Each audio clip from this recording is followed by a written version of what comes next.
Welcome to Baseball Biz. I'm Mark Carpenter, your host, and with me today, I have Mr. Tampa Bay Rays analyst himself, and we're talking about, of course, Mr. Mat Germain. How you doing today, Matt? Doing awesome. How about you? Man, I'm having the time of my life. If you're a Rays fan, you got to be having the time of your life right now. It's been nothing but excitement. It's been awesome. Jeez. Sure. I mean, let's just take a quick look. 35 games into the season.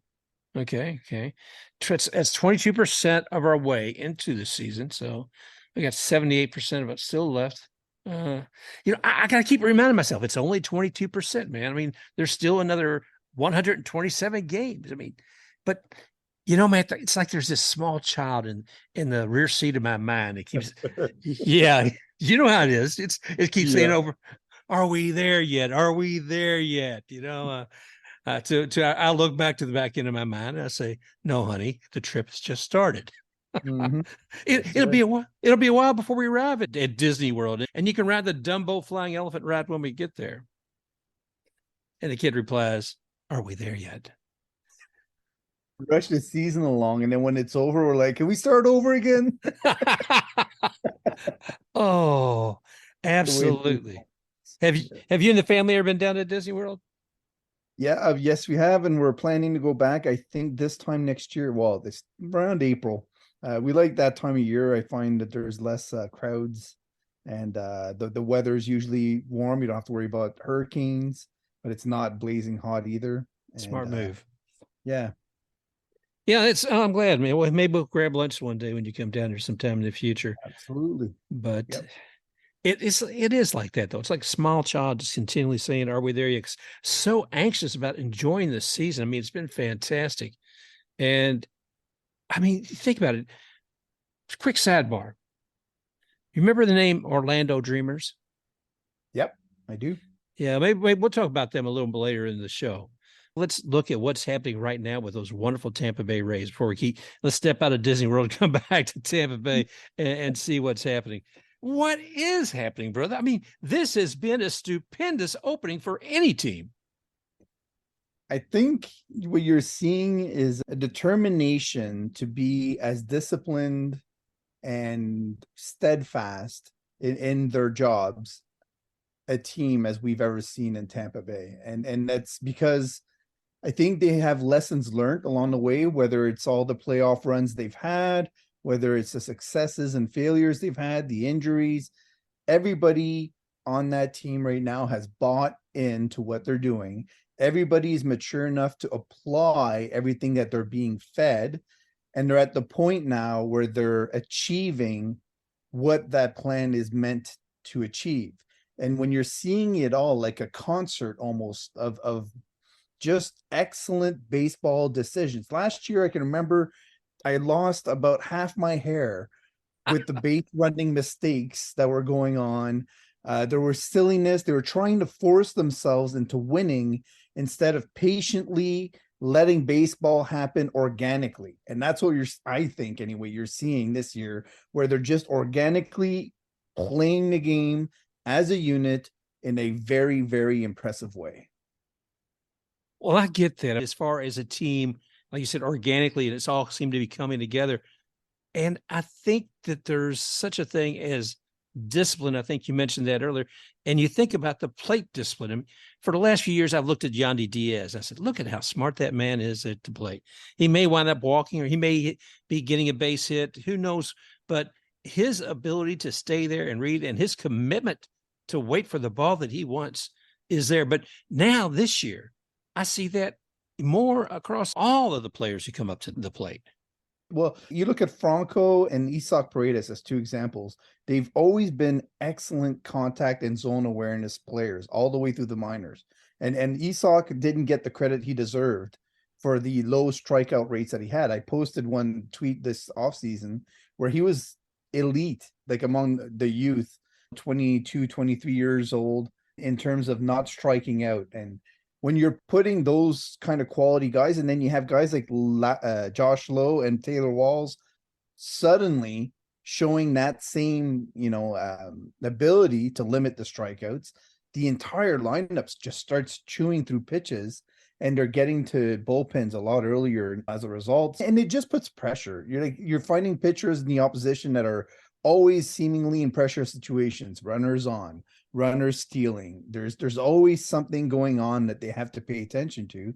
And a lot of times it has to do with their pitches per inning are just racking up. Like, I don't know, every time I look, it's 17, 18, 19, 20 pitches per inning. And that adds up over the course of a game. I think whatever they're applying to the zone awareness is paying off. And I'm just glad that they're not seemingly getting away from that so far. This year, it's like all the pistons are lining up. Everything's hitting just the way you want it. And well, I mean, we're in a record year. We're being compared to teams from back in the early 1900s some of the time. And what was it? I can't think of the Maroons or whatever they were. Yeah, they're having to go way back. Yeah. And I keep thinking of that Bugs Bunny. What a maroon, Yeah. But, back when the Egyptians were putting up the pyramids, there was a baseball team that it was like, okay, let's do the modern era and then go backwards from there. So, but you think about the Egyptians, these are pyramids these guys are creating this year, man. I mean, it's stone after stone. They're putting it together and rising up just like in Egypt. But I'm getting crazy here. But the thing is, it is absolutely stunning. One thing you kept doing on your Twitter account, you may be posting things, well, if they continue on and only win 50% more of their games, they're going to have X number by the end of the year. And let's see, what's the math on that now? Now they're at, if they stay 500 the rest of the year, right now they're at 92 wins. Jeez. Which is amazing. And they're going to beat that. It's almost like Kevin Cash would have to step away from the game. Kyle Snyder would have to stop being the horse whisperer he is. And they would have to do nothing at the trade deadline for them to be a 500 team. They're going to be well above 500. So you're already looking at minimum of 96 wins and potentially more. And when you get into that territory, yes, there's going to be a losing streak at some point, right? Yeah. But the thing that's most fascinating to me is that we're getting into that zone where normally you're looking at bringing up prospects, right? And so you're looking at the end of May, beginning of June as that zone when you're no longer thinking about control for players and prospects. So now you can tap into that talent. Well, the Rays don't even see that on the horizon, really, other than fixing a hole in the bullpen or two. They're really focused right now on getting Tyler Glasnow back. And so the rotation is fairly solid. And then their offense is clicking at such high rates that you're not touching that. You're not bringing in somebody else. Kyle Monzardo can keep gaining experience down in the minors. Ruben Cardenas can, so can Vidal Brujan. All those guys are going to improve and get better and get more at-bats in AAA so that when they do need them later on in the season, they can actually get the best out of those players who will be really hungry at that point to prove themselves. And it's also where you have guys like Curtis Mead dealing with some injuries down there too. Right. So even though he would love to be like knocking on the door, now he's not as much in a rush because he's like, yeah, I could knock on the door all I want, but I'm not getting in there. So he gets the time to rest as he should and then come back from the wrist injury at a good pace. I think all in all, it's the organization as a whole is in a really strong position so that when they get to the trade deadline, they're able to make those additions. Like the last time I found they were in this position, they got Nick Anderson, right? And they gave up a top 100 prospect for him. Right. I see that same kind of potential this year where they might add one or two relievers and pay a pretty costly price, but they'll get the guys that'll push them to another level, I think. I mean, they've always been smart. And in the past, I've always worried by the time the All-Star game comes around, everybody's experienced injuries at that point. And what is your team going to look like? And Neander and Bendix, they've done well making sure that we had a team the second half of the year. And I think that's going to be the same this year. But, and everybody cries injuries. Oh my gosh, I don't have Aaron Judge. Oh my gosh, who else? We don't have Giancarlo Stanton. I hear the Yankees cry. And all I can say, well, I don't have Glass now either. And now I've lost Clevenger. Good Lord. But it takes a while, not to mention, of course, Pete Fairbanks. Just let's talk about pitching for a moment, because And not only that, but Jeffrey Springs was supposed to pitch one of those games, and we had bullpen day as a result. So, there's no the Yankees have nothing to cry about. thank you. That's compared. What did you think of the series? What were your what did you anticipate first? I would think it was good for the Rays to get tested, and I think it was good for them to be emotional during a game again, because I felt like they were almost on cruise control. And so Right. when they started losing that Cole game, I said, you know what, this is a good reality check. This is like one of those moments where, you do a gut check, you say, okay, we've got to stay focused and be at our real best when we're playing the top teams. But then they just come out and it's the same perseverance they showed by not laying off the gas pedal when they're playing the lower teams. And that's why those sweeps were so impressive at the beginning of the year, because it was just the intensity was as if they were playing the best teams in the league when they were playing those lower teams. So it made it more impressive because of the tenacity that they showed all the way through. And that's what we saw against the Cole. Most teams would have laid down and said, okay, well, Cole's got us, the Yankees, whatever, and they might not have been as intensely involved in the game, but the Rays just showed. And I think what's really interesting to me is those last 3 innings in that game completely changed the rest of May, because if they would have lost that game, it would have been like, oh, there you go. The Rays lose a series against the Yankees, who don't even have Stanton and Judge and yada, yada, yada. And they got beat by the Ace, and all this kind of rhetoric would have come out of the media in general. But now, instead, you flip that where the Rays win the series, they beat Cole, and they give Shane McClanahan a better chance at the side as a result. And then they get to try it all over again, so that when they go into the next series and Cole's facing the Rays again, he's going to be in a completely different mindset now than he would have been otherwise. So it's really changed the whole month of May, where now they go into Baltimore with good, vibes. They don't have that pressure of, oh, we just lost a series against the Yankees. Are we going to lose this one too? And they get to go in there with a fresh slate and just say, you know what, we're going to go win another series. So I really like the win. I just thought it was interesting that those 3 innings could have changed the entire, month, in my opinion. It was a hard game to watch until that point. I mean, I had to walk out of the room where I could still listen to it because I could not look at it. I mean, it was painful to think that we would lose to the Yankees, and I can listen to a game. It's a hard time watching it. It's hilarious you say that. My dad's a passionate Montreal Canadiens fan. If they start losing, he turns the TV off. And then he'll walk away, do a couple of things, come back 5 minutes later, turn the TV back on. Yeah, I'm a fair weather fan, or at least a faint-hearted fan. Yeah. Well, give your sympathies to my dad. I can relate to that completely. Yep, exactly. Oh gosh, yeah. No. No, You have to be passionate about things in life, right? It's all right. I hope so. I mean, if I didn't care, but it's been nuts, and I love the whole thing with playing the Yankees too. It's always a blast. Here, just for grins and giggles, I'm going to tell you what the attendance was for the Friday, Saturday, and Sunday they were here in town at the Trop. The attendance, I've been there when there's less than 10,000 people. Yeah. Not Oakland A's, but it's lean. Friday, May 5th, playing the Yankees, 25,007 people per them were in attendance.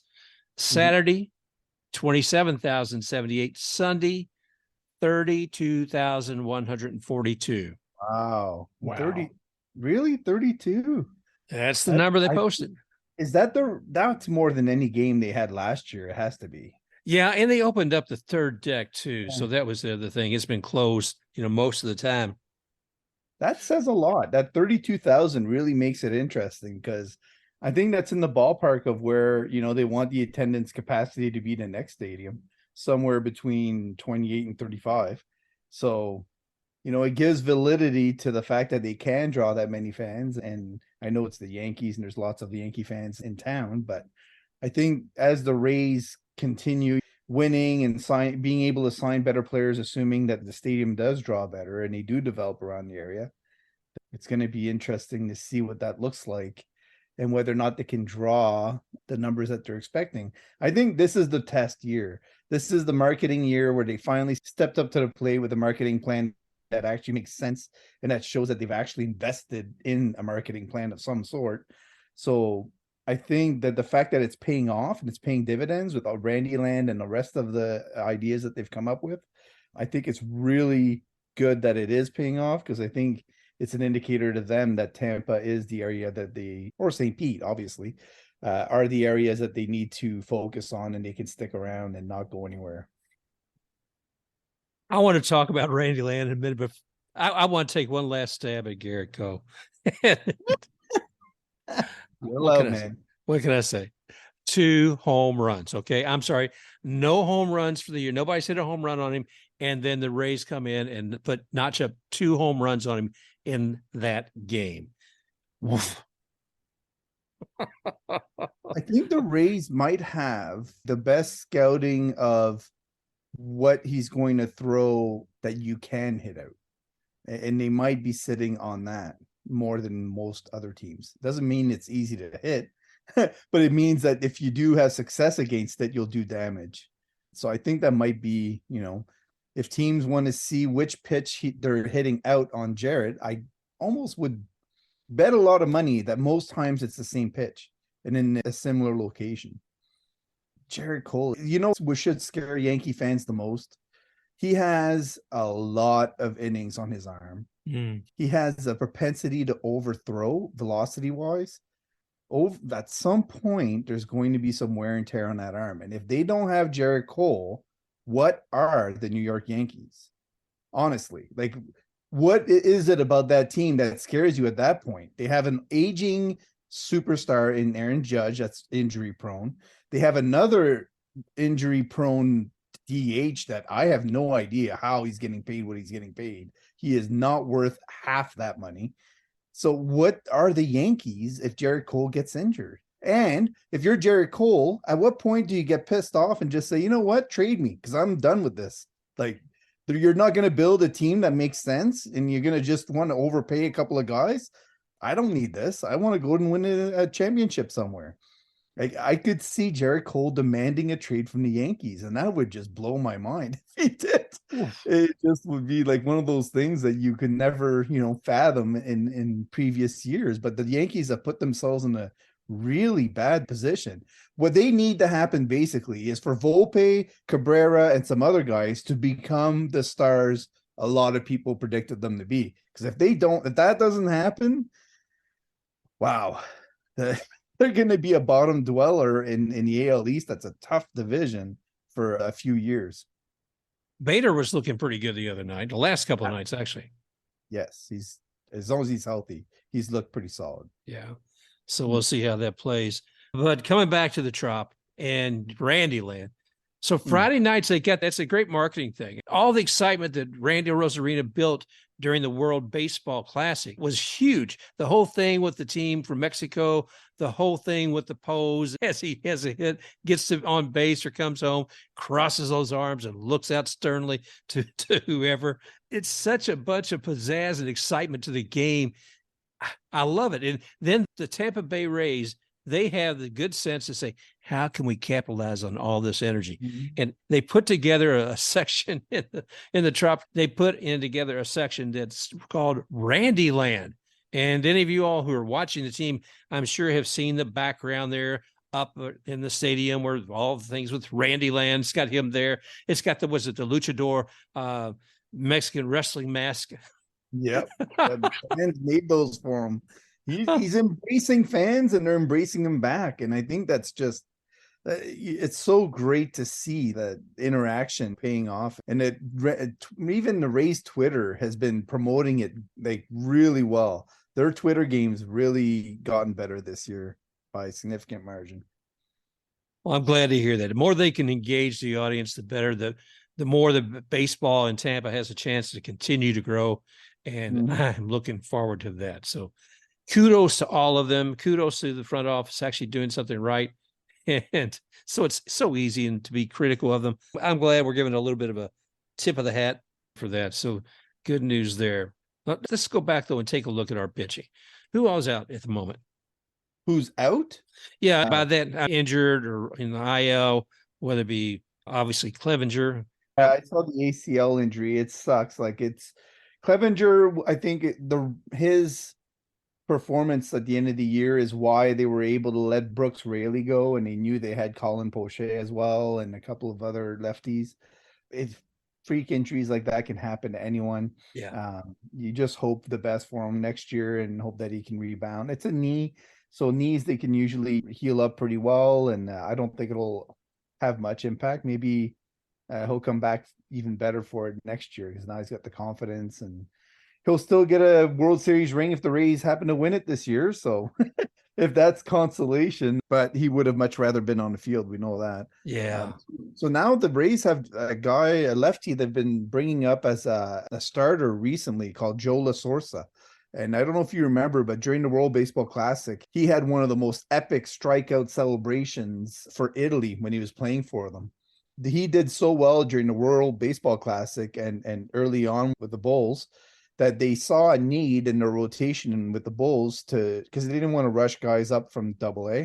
Right. So they put La Sorsa in there to kind of stretch him out the similar way as what they did with Jeffrey Springs. He was up to 4 innings pitches last time out and really looked solid. Like honestly, not much damage done against them, playing some really good teams. So I think there's a chance that eventually, if he doesn't come up as a starter, that they would consider using him as a multi-inning reliever. Clevenger wasn't necessarily a 1-inning guy when he was coming in. A lot of times he was doing 1.1, 1.2, sometimes 2. I think Joe La Sorsa is a guy to keep an eye on, and the Rays have switched Luis Patino now back to relief as well. So I think at some point you might get a couple more outings down in AAA so that they can really hone in on how they want him to use his stuff in a relief role. He's going to be a guy that you're talking about high leverage situations. If he can dial it up a little bit more and get to 98, 98 and a half and start spotting it accurately and in the right places, he could be of impact for the pen. Because to me, the starting pitching is pretty evident and pretty, other than that hole that Tyler Glasnow is going to fill pretty soon. Yeah. I think that everybody knows what the hierarchy is beyond that. Taj Bradley probably gets the first call and then people behind him. Alvin Rodriguez had a good, really hot start to the season. He's fallen off. His last 3 starts have been pretty ugly. Cooper Criswell's had some solid starts down in AAA. I really think that if you go beyond Taj Bradley and Joe La Sorsa, then you're getting into AA depth, in my opinion. Gotcha. If you're wanting to have somebody steady in there. Well, I would love to see Taj Bradley back up there, and I had not been paying enough attention to La Sorsa, so I will definitely be taking a little bit closer look at that. So thank you for sharing. No problem. All right, brother. So pitching wise, like I said, we got Glasnow coming back soon. I'm real excited. Everybody's excited about that. He stretched out, done a couple of innings, I think, in Durham the last few days. And done well. Good. Yeah. I watched the start and he looked like he was wanting to dial it up, but didn't really push it too hard, is what it looked like. He wasn't in beast mode. He wants to get cut from Matt before he comes back at their full speed. Jeez, it's got to be difficult coming back. After you've been out for all this time, if you've had surgery, if you come back and maybe something else happens as you get strained a little bit more. But, the one guy I want to see come back soon, and I think he will be, I think he's on a short IL, and that's Pete Fairbanks. My gosh, he has got to be one of the most intimidating pitchers I've seen. Yeah, he's integral to the Rays' plans for late in the season. So they want to make sure that he's going strong by the end of it, because when they get to the playoffs, he's one of those key cogs. Oh, yeah. I mean, Nick Anderson, but Nick's I don't think he's with us anymore. We've some other ones, but see who else. Doing great in Atlanta. It's fun to see him do well, but it's also frustrating because you knew the Rays gave him so many chances, and then they finally said, okay, we have to move on because this is enough. And then now he's lighting it up in Atlanta, and they're enjoying that for sure. Well, we've seen this before. Some guys leave here and they get better. I mean, but usually on trades, Neander's getting rid of somebody who's just hit their peak. I But mean, it's an important note, though. Honestly, Mark, it's one of those things where you look at Nate Eovaldi and Nick Anderson, really two big injury-prone guys that the Rays rehabbed all the way back to health, and then they ended up having success elsewhere. But the Rays staff, medical staff, needs to get credit for that yeah. because they're taking care of a lot of two Tommy John injury guys. Pete Fairbanks is one. Evaldi was one. They had before that Johnny Venters. Was that one? No, it wasn't Johnny Venters. Who is the other guy that had three Tommy Johns that they brought back to health? That escapes me. Yeah. I don't know. Anyways, the Rays get criticized a lot because they have a lot of pitching injuries. But I think if you talk to most of the guys on their team, they realize that the Rays are doing their best to try to mitigate those injuries by all means. Well, Matt, if you look at who Kevin Cash has also with outfield and infield, it's strong enough with those players that he can give somebody a day's rest. You see Isaac Paredes, he may be off for a day, but at the same token, Kevin's willing to bring in a player he's given a day's rest in the 8th, 9th inning if he needs them, and have them fresh. But it hadn't always worked out. Seen Josh Lowe all over the place, not surprising there. And there's one infielder that I've been concerned about, and I know a lot of fans have had a lot of things to say about him, and that's Mr. Brandon Lowe. Mr. Brandon Lowe. Oh, Lord. I don't know. Some people are ready to say, get rid of him. He's injury prone. He lacks confidence. He doesn't say he has the yips, so there seems to be bad streaks of him not being able to get a hit. I just think it's fine that they have him on the team, that he's a continued important part. I just think they're overvaluing him for what he can provide right now because of his health and how he's not adjusting to how people are adjusting to him. So they're throwing him changeups and curveballs only, basically, sliders, but they're not giving him much in terms of fastballs, and that's what he feasts on.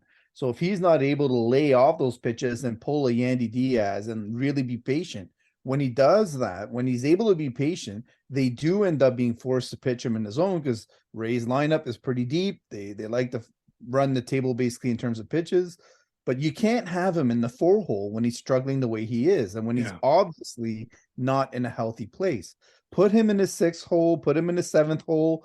It's not an insult. It's just a matter of, hey, perform to your level that you can, and then we'll bring you up to the top of the lineup. And even beyond that, I don't think he should be in there against lefties. I think he should be in there only against righties for a while and just get him to the right place against righties. And then after that, if he gets hot, then you throw him in all the time. But there are better left-handed hitters right now in the Rays that need more playing time. Josh Lowe needs to be in that 4-hole today. Today, he should have been in that 4-hole, not Brandon Lowe, in my opinion. And I know it sucks to say he can have hot streaks and carry the lineup in certain occasions, right? Like the beginning of the year, he was really hot.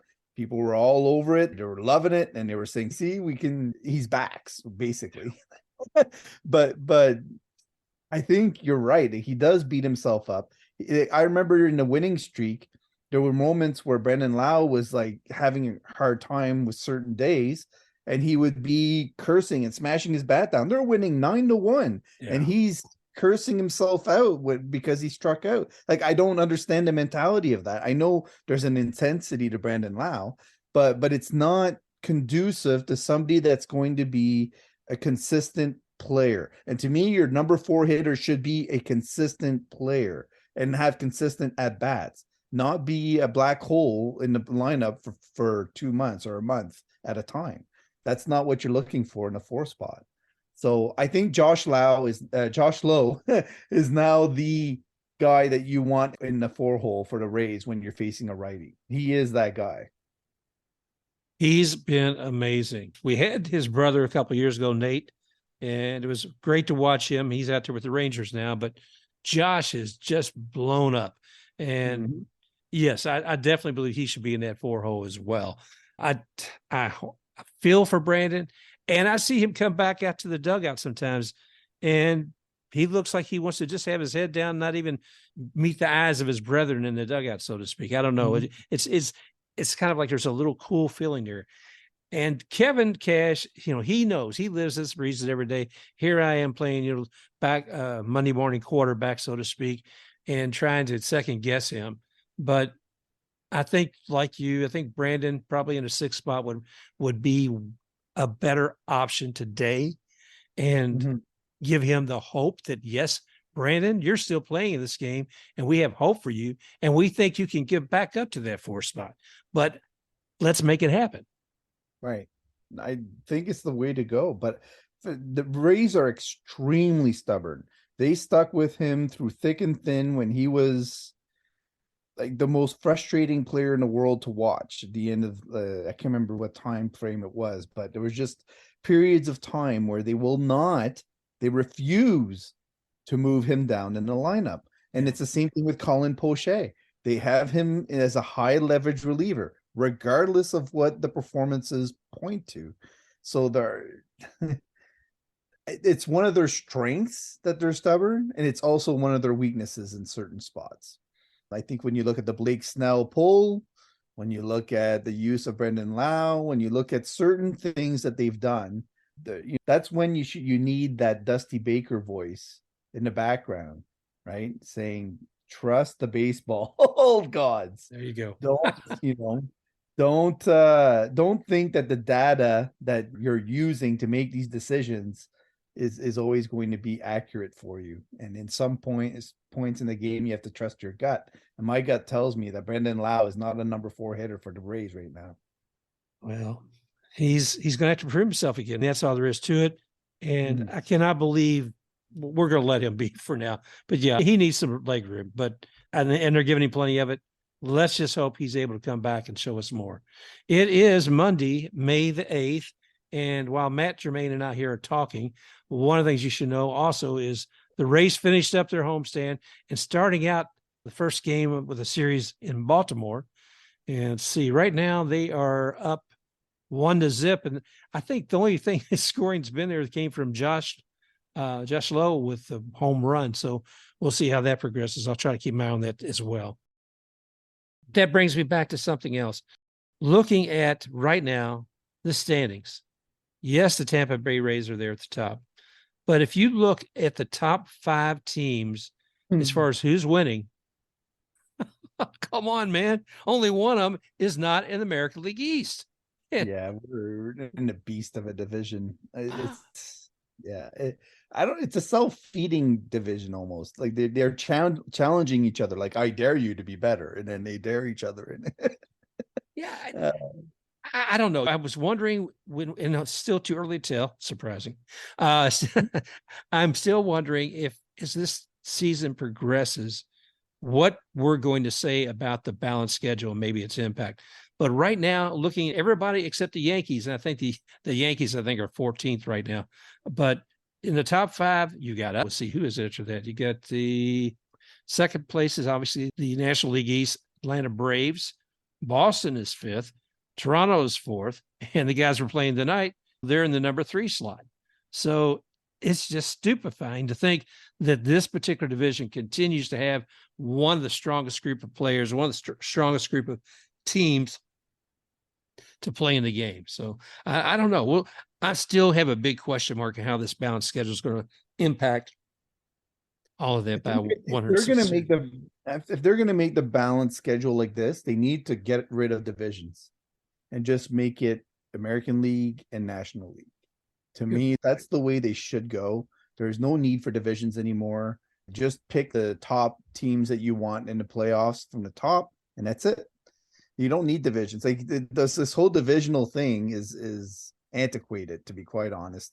Yes, you can play more games against certain teams, but I even think it'd be fun if that changed year to year, which teams you're playing most against, right? I know that then people would cry foul because you could end up with lucky years and unlucky years, but the same thing can happen in division. So now if you're going to make the balanced schedule, the point is that travel costs and ease of travel no longer is a consideration, right? I think it's fun. I really enjoyed the Pirates coming into town and having the teams that you're going to see all year round. Like that's what baseball should be. You should be able to enjoy all of the stars, see all of the teams, regardless of where you live in the country. If you move, you should get to see your team, right? Yeah, agreed. And I mean, that means every 2 years, within a 2 year period, you're going to see every team come to your stadium. So that's Exactly. exciting. Yeah. So it's exciting. But I think, do we lose some of the rivalries? If you see a team several times through a year, is that rivalry somewhat diminished if you get rid of the divisions? I really don't think so. I think it amps them up, if anything. Right now, the Rays just had the little tiff with the Yankees, and they're only going to see them another 10 games this year. So they know they only have a limited window of time to quote unquote get payback by winning. I mean, I don't mean by hitting anybody, but I think the intensity is bigger when you only have a certain time frame to actually act on it. And it's one of those things where it doesn't take much more than one moment in a series to make it a rivalry. Like there are certain things, like I'll give you an example. The Jays and the Rays were maybe one of the blandest rivalries until Kevin Kiermaier stole that card. He stole that Oh, card, and all of a sudden, boom, it's a rivalry. They're cheating. They're stealing the card. They should have given it back, blah, blah, blah. And then the rhetoric built from that, right? And it was only the one game. Before that, they'd seen each other 19 times a year, and there was no rivalry, really. It was just like, oh, you don't really care who wins because they're both nice teams, sort of thing, right? It always seems like the Red Sox and the Yankees get more of that evil empire outlook from fans. And I think that you look at teams like, I don't know, the Royals and the Cardinals, for instance, they're right next to each other. They should see each other more often. And I guarantee you that rivalry is probably going to be just as intense as it would be with the Cubs. Maybe not. It would still be a rivalry of sorts from people that have families that might be cheering for both or one or the other. And so it'll be interesting. What I'm more interested in is when they do the move of the Oakland A's supposedly to Las Vegas, how do they realign things and where are they going to expand and how is that going to impact everything over time? yeah. Tell me about it. I mean, I cannot imagine being an Oakland A's fan right now. There's why, why would you bother? Why would you get invested in a team that's not going to be there? And some Rays fans have some worries and are watching what's happening with that because it could be a similar thing here. I hope not, but to kind of leap off of this from a second, Matt, it does make me think about what's happening in Orlando, man. There was back in 2019, there were whispers and rumors from the one of the managers. I don't know if he's an owner as well or not. Pat Williams with the Magic, the Orlando Magic. He said, "Hey, maybe we should get a baseball team here." He left the Magic, and now has been trying to get all this rumbling away. And there's still some new news out there as we live and speak. Saw They've that article today, yeah, where they want to. I don't know, like to me, I don't know how this is decided. Okay, so this is my take: is when you're looking at TV markets, right? I don't know how that applies anymore, especially with what's going on with all the local networks and whatnot. When you're looking at the Tampa St. Pete region, I don't believe it includes Orlando. And that is the one that's the higher value. The value of the Orlando TV market is much lower. So I don't know how that applies. Now, would the Rays, in theory, still keep the Tampa St. Pete market and then just add the Orlando one? And does that Orlando market take away from the Marlins? So are you devaluing one franchise by? I don't know how that exactly works out. But what I will tell you is if somebody is willing to pay money, cash, to build a stadium, then there might be a story there. So really the onus is on the politicians and whether or not they're going to actually allow for payment of the stadium to a certain degree, whatever that is that Stu's put the line in the sand, right? So regardless of where it goes, whether Orlando, Tampa, St. Pete, and to me, St. Pete has the best area growth potential because they can dominate there with soccer and baseball all in one location. He owns both teams. He can leave Tampa to Vinnick and the rest of the groups that are there. And I think St. Pete is hungry to have a franchise there. They are. They're the hungriest that'll open up the wallet a little bit and kind of say, we need this for the development purposes, yada, yada, yada, yada. And they can sell it a little bit better than other jurisdictions could. But it probably is putting pressure on Tampa politicians who are mostly Yankee fans, to be honest. So are they going to open up their wallets? I really doubt it. I really do. Well, it's funny you say that about them being Yankees fans, because that's kind of true. Time and again, I've talked about when I worked over the Trop years ago, and when the Yankees would come to town, it was sad because you would hear more Yankees fans cheering and booing than you could hear Rays fans in the building.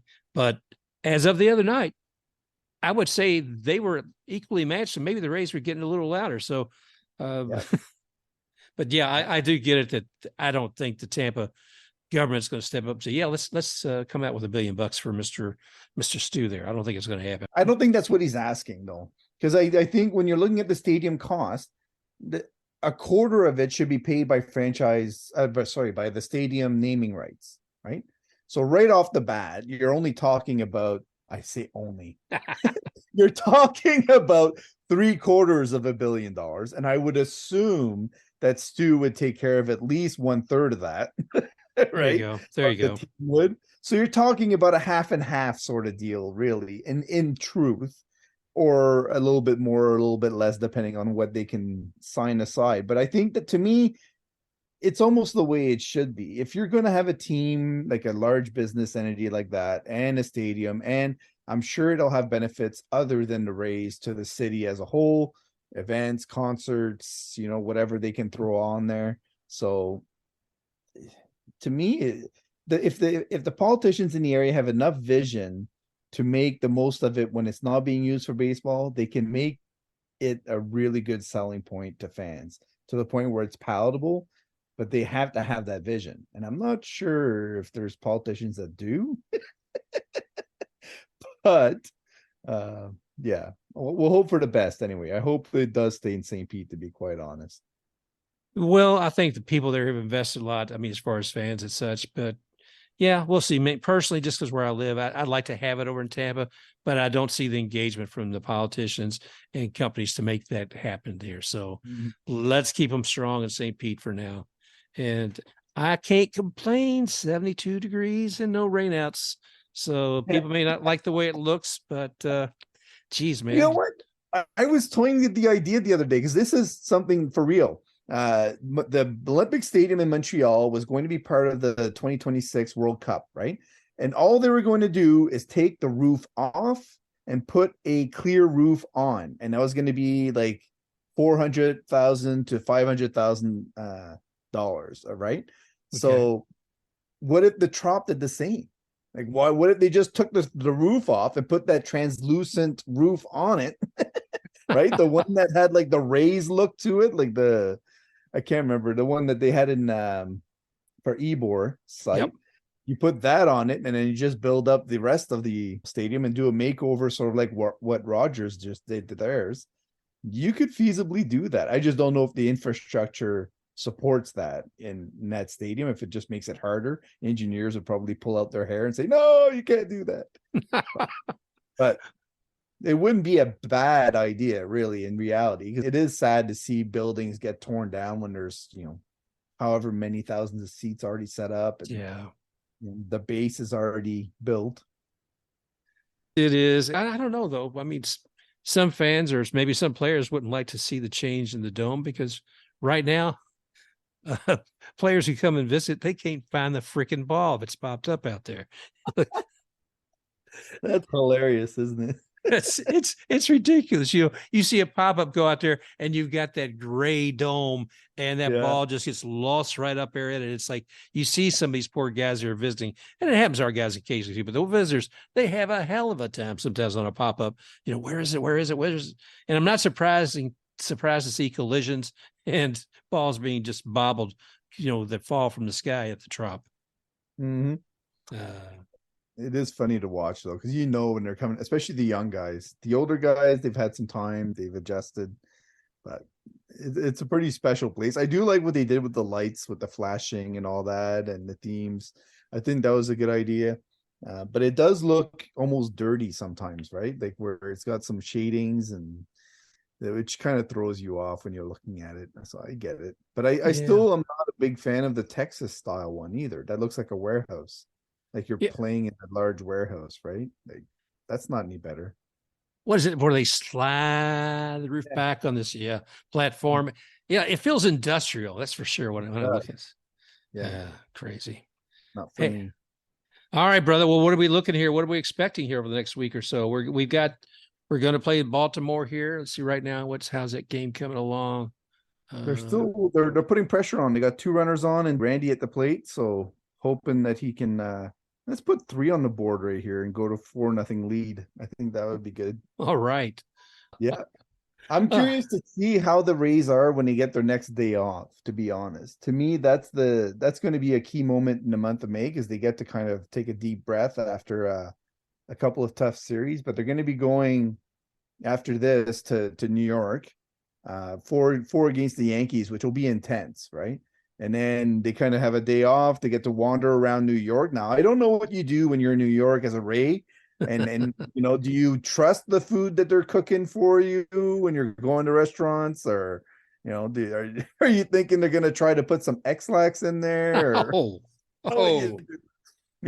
But he ended up walking. Bases loaded though, not bad. Brandon Lau's up, so we'll see if he can make me look bad tonight. Yeah, I hope he does, man. I mean, I hope he does too. 0 for 2 thus far tonight, so we'll see what comes up with that. I tell you, hey, I'm going to go ahead and I'm going to complain. No, not me. I'm going to call this Mark's pithy party, being concise. What's the definition? Forcefully expressive. And here's my little thing here. Wake up, MLB Network. Get the names right. I am so freaking tired of people thinking that Wander Franco is Franco. I'm sorry, wasn't that a dictator long ago? But Wander Franco, people, get it, okay? These are professional people, broadcasters, announcers, analysts, whatever, being paid hopefully well, and they can't even check the MLB pronunciation guide. Come on, people. It's Franco. Let me tell you one more thing about that, too. I was watching it again. This was all at the same time, the same conversation.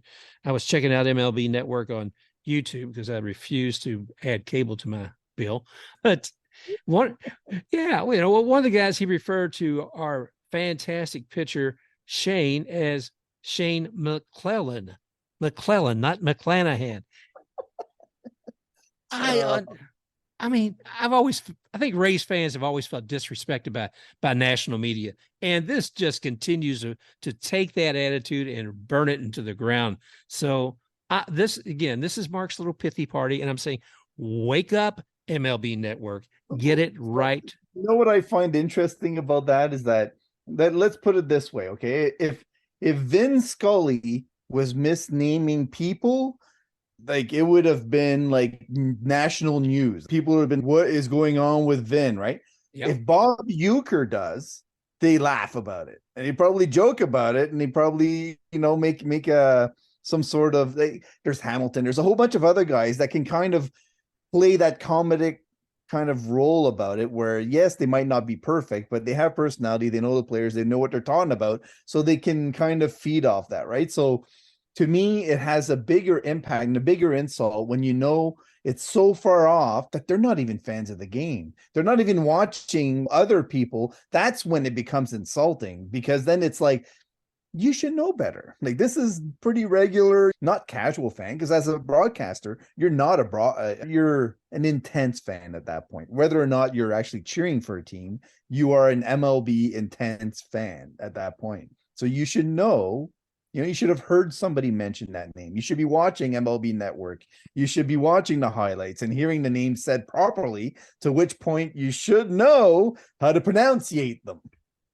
Right? Amen, brother. Amen. And I share this wisdom with you and everyone else out there as I cast these dispersions, these imaginary stones, if you will, from this perennial glass house that I live in. So Brandon Lau did not shame us Oh, into yeah. Yeah. I have no comment. I've okay. said what I needed to say. We'll let that stand. Anybody else wants to see, check your box scores, and you'll know as well as what we're feeling at this moment. So, my gosh. Well, what else you got planned? You got any other excitement, expectations for this season? For the rest of the season, when I took a look at the schedule for the Rays, the intense moments were the month of May and the month of September, right? Those are the two toughest months for the Rays. To me, if they come out of May with, they win the majority of the series that are left, you're going to see a 104 win season ish or better. If the wheels fall off, it's because of injuries at that point, I would imagine. But what I also find interesting, though, this is the first year that I've said that, I think, in the Eric Neander era, there is a weakness that we're seeing at the lower levels of the Rays system right now when it comes to pitching, especially. And some of the bets that they're making on bats aren't working out. So there's a slow start in Charleston and Bowling Green to the likes I've never seen in the last 5 years. And they've recently changed their attitude and their way that they're going to be drafting. So to me, I'm really curious to see the draft that's coming up, whether or not they change that again and start drafting higher pitching again and not focus so much on the bats, because it seems to really be having an impact all the way down. Now, you can always have underperforming players year after year. You never know who's going to, and they could end up having hot endings to their year. So it's not to say that there'll be a drastic change. I just find it interesting that 2 years after they've done this focus on hitting at the top end, all of a sudden you're seeing a major drop off when it comes to the pitching performances. So it's something to watch. So I like the draft. I think it's fun to ramp up to the draft and see who they're going to bring in, because then all of a sudden it opens up possibilities of who they might move at the deadline as well, right? And you get to see who's hot and who's not. A couple of things I'm keeping an eye on are like Kobe White. Why hasn't he thrown yet? Why isn't he in? He's on the 40-man roster. And there's a question mark of, is he going to pitch at all in 23? Is he, and if he does, to what effectiveness? Because he would be a really intriguing piece for the bullpen if he does come out and does well, right? So that's one major piece that I'm looking at. I'm wondering, okay, Durham, when you're going to have an update on Kobe White? There's another, Evan Reeford is another one that should be coming through pretty soon, and he could move up pretty quickly. So I'm keeping an eye on him and his progress. There's a bunch of prospects. I'm working on a different list right now for prospect rankings. And I think guys like Greg Jones and a couple of guys that we had high hopes for will get to slide. Other ones will get to move up. One name that I would keep an eye on that I think you'll hear a lot, in the next few years is Chandler Simpson. And to me, he's like one of the more electric players they have down the lower minors. He plays center field, wicked speed, pretty quick bat. I think he'll steal a ton of bases. So if he can make enough contact and get a little bit of power in there as well, he's going to be a really interesting player to watch. Rays are really strong in center field all the way through their minors, which again, you could become a corner outfielder from there, right? So it's a really interesting battle to watch because they all want to play center field. So, when you have Brock Jones fighting for center field time with Chandler Simpson, it's like, does it really matter which one is in there? Well, you can have a really outstanding outfield as a result. So yeah, that's what I'm looking at, is basically the system, how it can support and what pieces they might be able to trade. Because if you do have weakness down to minors, well, how do you sell that to other teams in trade?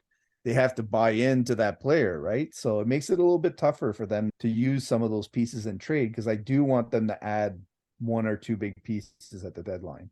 I want them to go for it this year. This is the year. They have the seasoning, they have the playoff experience, they have the cash, they have the horse whisperer, they have the record, they know they're going to be in the playoffs. Please, for the love of Pete, go get major impact pieces. Please. Oh, Now, I don't think they'll open the wallet for Ohtani, but there's definitely some good pieces to be gotten up there. Oh, my gosh. Well, Matt, thank you again, brother. Always a pleasure talking with you and seeing what's going on with the Rays and seeing what's coming up, too. And I appreciate that, pointing toward Chandler Simpson. Folks, check that out. And time and again on the show, I remind people, go to the minor league games. You're going to see some great talent there. And it's always neat to me. I mean, when you see like early on, whether you're seeing Vidal Brujan, even Wander Franco early on, and you're saying, well, Franco, you knew we were going to come up, but you're going to see other talent coming up and you say, my gosh, there they were. I saw them then. And then, bam, here they are in the big leagues. It's exciting. It gives you a better appreciation for the game, in my opinion. Yeah. Because you have to see where they came from. Like I've seen some guys turn their whole careers around from A ball all the way up through AAA to the point where you're like, nobody saw this coming. Like you kept plugging. Like Kevin Kiermaier is a good example, right? Nobody gave him a chance. No, never on the rankings, never, made anything. And then boom, he's in, Gold Glover, 10 years with the team. So you never know what you're going to see when you're down there. And I think they're fun outings, right? If you go as a family, it's not expensive for the most part in the minors. So make an outing out of it, and your kids might end up loving baseball as a result. That's your biggest risk right there. All right, Matt. Thanks again, buddy. Always glad to have you here on Baseball Biz on Deck, my friend. All right. Sounds good, man. Anytime. Okay. Thank you all again for joining us here today on Baseball Biz on Deck, and we look forward to talking with you all again real soon. Remember, you can find Baseball Biz on Deck at www.baseballbizondeck. You can find me, Mark, at the Baseball Biz and Twitter. And Matt, where can they find you on Twitter? At MAT_GERMAIN_. There you go. So thanks again for joining us here on Baseball Biz on Deck, and we look forward to talking with you guys again real soon.